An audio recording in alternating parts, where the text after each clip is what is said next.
There is a map of the human soul that is not drawn at birth, but rather one that reveals itself over time, like a landscape emerging from the morning mist. For some, this journey is a straight and predictable road. But for the INFJ, it is a winding river, flowing through hidden valleys and unseen depths, constantly reshaping the very ground on which they stand. This is not merely the process of growing older. It is a profound and often silent evolution, a series of internal seasons that transform their perception, their values, and their very way of being in the world. To know an INFJ over the course of a lifetime is to witness several distinct individuals inhabiting the same soul, each a necessary chapter in a story that even they do not fully understand until the final pages. This is the story of that transformation. It often begins in the quiet corners of childhood, not with a loud announcement, but with a profound and silent awareness. Long before they have a name for it, the future INFJ is an observer, a small cartographer mapping the unseen emotional currents that flow between people. They are the child staring out the classroom window, not out of boredom, but because the patterns of rain on the glass tell a more interesting story than the lesson on the board. This is the dawn of introverted intuition, a powerful, subconscious force that connects disparate ideas and foresees future possibilities. They don't just see a disagreement between parents. They feel the subtle shift in the room's energy days before it happens. They don't just hear a story. They inhabit it, imagining every outcome, feeling every character's hidden sorrow. This early stage is marked by a pervasive feeling of being different, as if they were born speaking a language no one else understands. They are often described as old souls, asking questions about life and death that startle adults. They may prefer the company of books or their own intricate, imaginary worlds over the loud chaos of the playground. This is not born of shyness, but from the simple fact that their inner world is more vivid, more ordered, and infinitely more interesting than the world outside. This quiet retreat, however, is a double-edged sword. It is where they build the powerful foundation of insight that will guide them for life, but it is also where the seeds of loneliness are sown. They learn early to shield their intense inner life, sensing that their depth might be too much for others, a quiet and heavy secret to carry alone. As the INFJ steps into the turbulent waters of adolescence, a new force begins to awaken. The solitary observer is suddenly pulled outward, drawn by an intense desire to connect, to understand, and to harmonize the world around them. This is the emergence of extroverted feeling, a function that acts like an emotional compass, constantly attuned to the well-being of the group. They become masters at reading the room, sensing the unspoken tensions at a high school lunch table or the hidden anxieties of a friend. Their focus shifts from their inner world to the intricate social ecosystem around them, and they feel a deep, almost burdensome responsibility for its health. They are the friend who stays on the phone until 3 in the morning, not just listening, but absorbing the pain of another as if it were their own. This new social awareness often transforms the once quiet child into a peacemaker, a counselor, and a confidant. They might join clubs, volunteer, or become the emotional anchor of their friend group. Yet, beneath this more engaged surface, the deep internal processing continues. This stage is also where the shadow of people-pleasing begins to grow long. Their intense desire for harmony can lead them to suppress their own needs and opinions. They will agree to plans they dislike and smile through discomfort, all to avoid causing a ripple of conflict. They are not being dishonest. They are simply trying to protect the fragile emotional peace of their environment. This creates an internal fracture, a growing chasm between the authentic self they guard so closely and the accommodating persona they present to the world. The intensity of adolescent emotions, combined with this internal split, can be overwhelming. The INFJ in this stage often feels everything with a crushing weight, from the global injustices they read about to the casual cruelty they witness in the school hallway. This is a period of immense creative and emotional output. Diaries become sacred texts filled with raw poetry and philosophical questions. Art, music, or writing become essential outlets, the only ways to process the tidal wave of feelings they carry for themselves and for others. By the end of this turbulent phase, the INFJ is often left feeling torn, caught in a powerful cross-current between their unwavering need for authenticity and their profound desire to serve and connect with others. This unresolved conflict sets the stage for a reckoning, a period where the very foundations of their being will be shaken. Young adulthood often arrives not as a gentle dawn, but as a violent storm. After years of living in the abstract realms of intuition and emotion, the INFJ collides with a part of themselves they barely knew existed, their inferior function, extroverted sensing. This function is the polar opposite of their natural state. It is the realm of the physical, the immediate, the sensory world in all its raw, unfiltered glory. Because this part of them is so undeveloped, it doesn't emerge gracefully. It erupts. This can manifest as a sudden, desperate craving for intense sensory experience. The thoughtful, quiet individual might suddenly throw themselves into a hedonistic whirlwind of loud concerts, spontaneous road trips, risky decisions, or chaotic social scenes. It is a rebellion against their own mind, an attempt to feel something real and solid in a life that has felt too much like a dream. This sudden immersion in the physical world is often jarring and disorienting.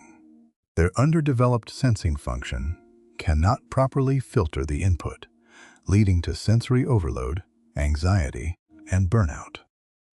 They may feel like they are failing at the basic mechanics of adult life, struggling to manage deadlines, loud environments, or the simple demands of their own body.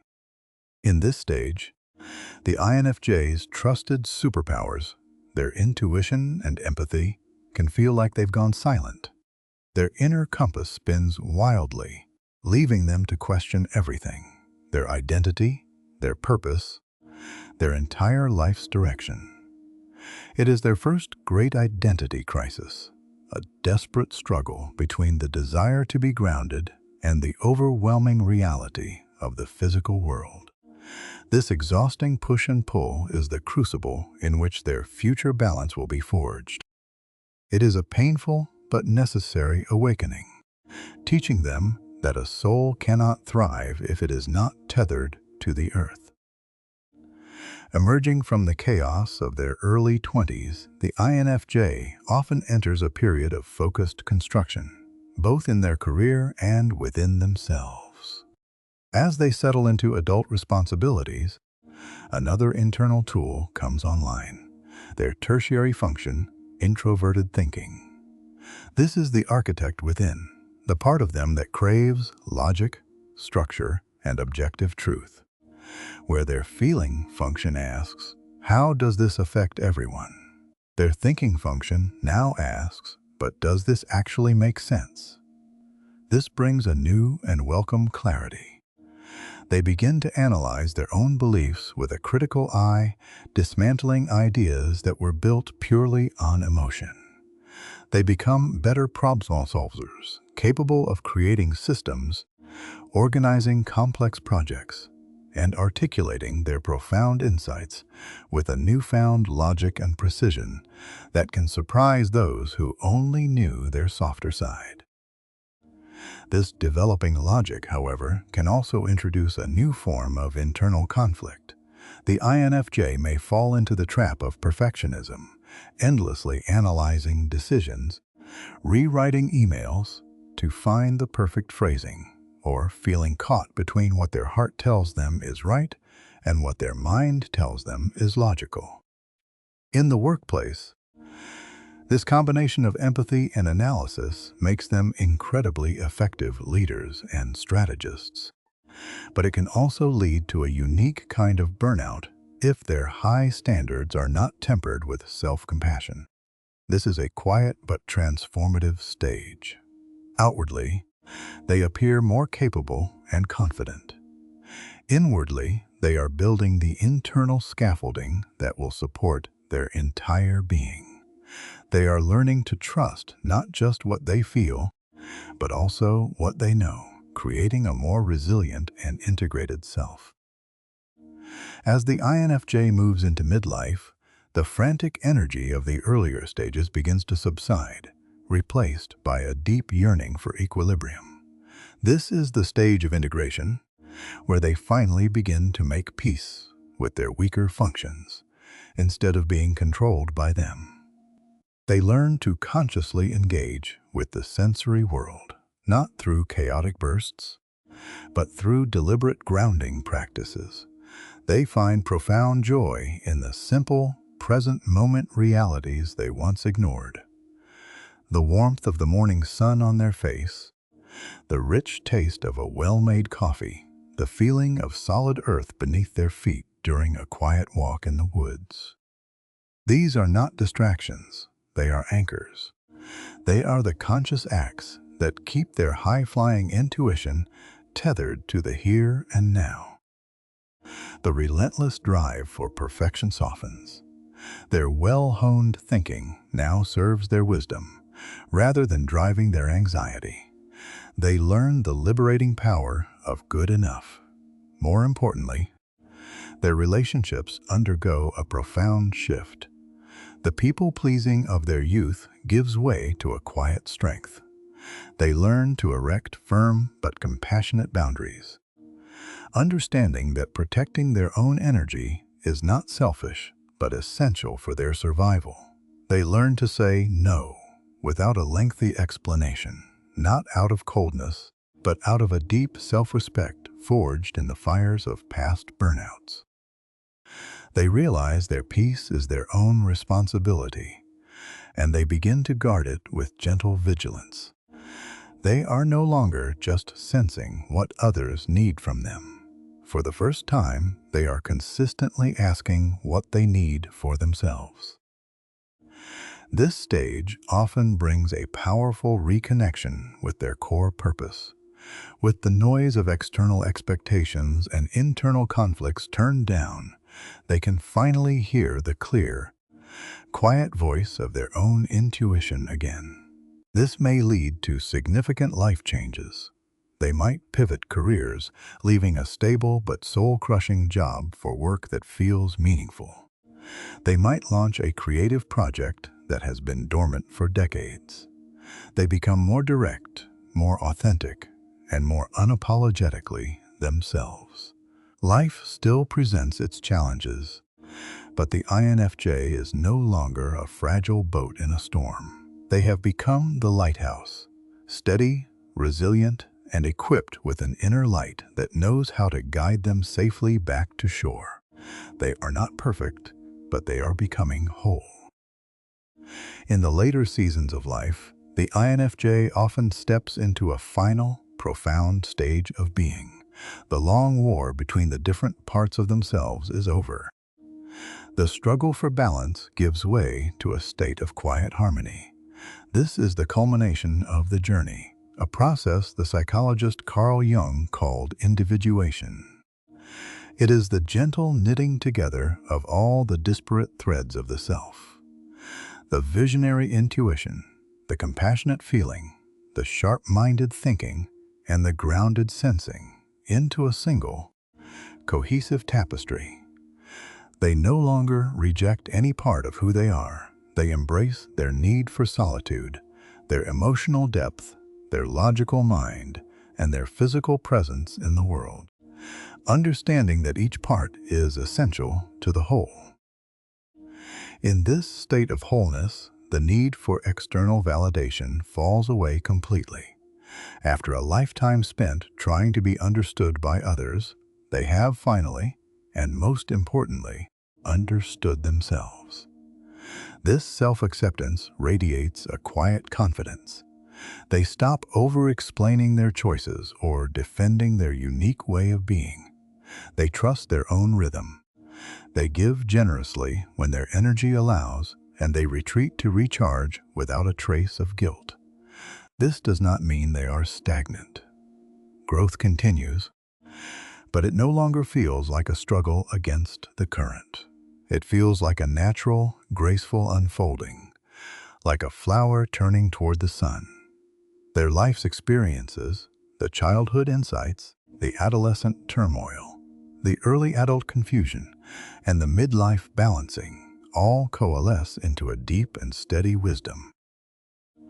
They often become quiet mentors or guides, not through grand pronouncements, but through their calm presence and patient listening. Their ability to see the larger patterns in life, once a source of confusion, now becomes a gift they can offer to others who are lost in the details. They find profound meaning in what the world often overlooks. The stillness of a morning, the depth of a meaningful conversation, the silent beauty of nature. The frantic rush of time slows down.